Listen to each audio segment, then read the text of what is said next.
끝이 갈라지는 주부습진도 포함이 되는데요. 그런 만큼 자극 접촉 피부염은 가장 흔한 피부 질환 중 하나입니다. 오늘은 자극 접촉 피부염 관리법에 대해 알려드릴게요.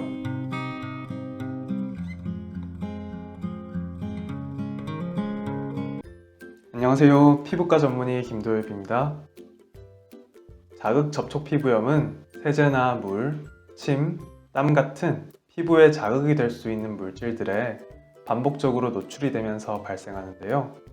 물이나 세제, 락스 같은 물질과 접촉해서 손끝 피부가 트거나 갈라지는 주부습진도 자극 접촉 피부염의 일종입니다. 이외에도 직업에 따라서 자주 접촉할 수 있는 손소독제나 유기용제, 석유, 접착제, 그리고 산성 성분이나 비누나 락스 같은 염기성 성분에도 생길 수 있습니다.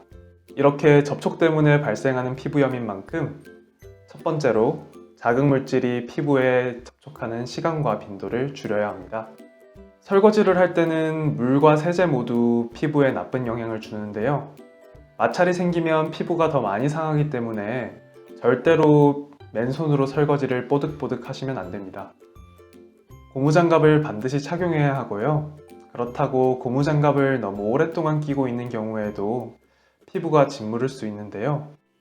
피부가 짓무르면 자극 물질을 더 잘 통과시키기 때문에 고무장갑 안에 손에서 생긴 땀이나 새 들어간 물을 흡수해 줄 수 있는 면장갑을 추가로 착용해 주는 게 도움이 됩니다.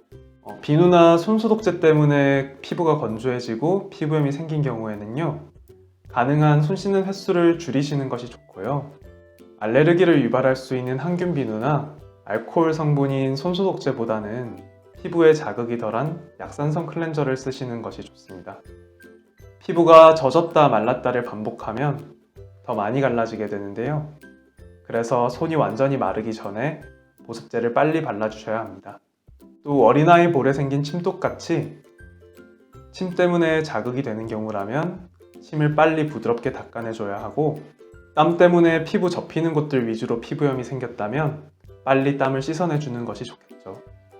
두 번째로 보습제를 적당한 정도로 사용해야 합니다. 보습제를 적당한 양으로 사용하면 피부염을 예방해 주는데요. 부를 정도로 많이 사용하게 되면 오히려 자극 물질 침투가 더 늘어날 수 있기 때문에 주의해야 합니다. 일반적으로 보습제는 하루 2번 바르시는 것을 권해드리고요. 한 번에 바르는 양 기준은 핑거팁 유닛으로 알려드리는데요. 더 직경의 보습제나 도포제를 손가락 한마디 길이만큼 짜는 양입니다. 이 양이 0.5g 정도 되는데 손바닥 2개 면적에 바르기 적당한 양입니다. 만약 손등까지 양면을 다 바른다고 하면 이 양만큼 2번 짜서 바르시면 되겠죠. 그렇지만 피부염이 있을 때는 짓무르지 않을 정도의 양의 개인차가 있을 수 있어서요.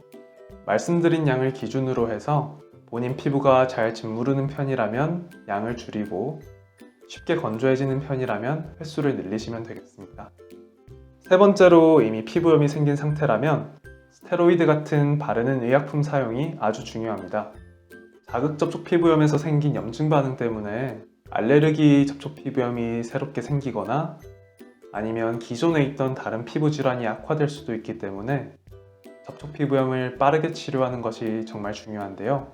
스테로이드제를 쓰면 피부가 얇아진다는 등의 이야기를 듣고 스테로이드 사용을 꺼리고 보습제만 사용하는 것이 오히려 더 문제가 됩니다. 보습제는 피부염이 없을 때는 예방에 도움이 되지만 이미 피부염이 생긴 다음에는 보습제만으로는 병변이 빨리 해결되지 않기 때문인데요.